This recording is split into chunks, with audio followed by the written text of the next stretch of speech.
2019 की गर्मियों में कोलकाता की उमस भरी एक रात सॉल्ट लेक के एक पुराने अपार्टमेंट में रहने वाली अर्पिता चौधरी की जिंदगी अचानक अजीब मोड़ लेने लगी।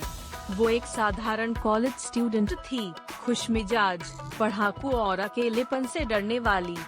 सब कुछ ठीक था जब तक उसने अपनी बिल्डिंग की छत पर रखा एक पुराना ट्रंक नहीं खोल दिया। उस ट्रंक में थी एक सड़ी हुई काली डायरी। उसके ऊपर खून जैसे लाल रंग से लिखा था अंतिम काल। डायरी के हर पन्ने पर सिर्फ एक ही तारीख लिखी थी, 28 जून। कोई कहानी नहीं, कोई नाम नहीं, सिर्फ वही तारीख। अर्पिता ने सोचा ये किसी का फेंका हुआ कूड़ा है, लेकिन उसी दिन से चीजें बदलने लगीं।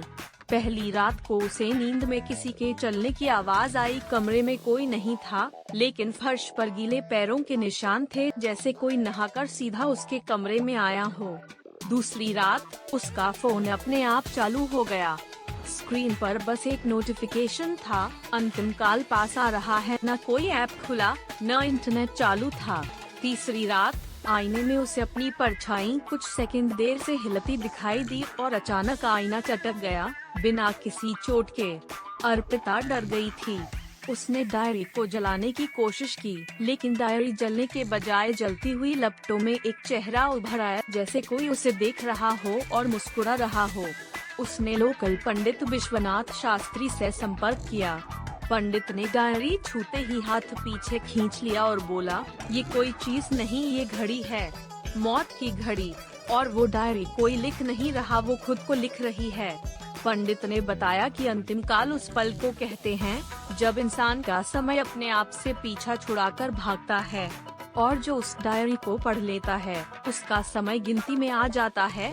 28 जून की रात अर्पिता अपने कमरे में अकेली थी। उसने माँ को बोला था, अगर मैं सुबह ना उठूं, तो कमरे का दरवाजा मत खोलना। माँ ने हंसकर टाल दिया।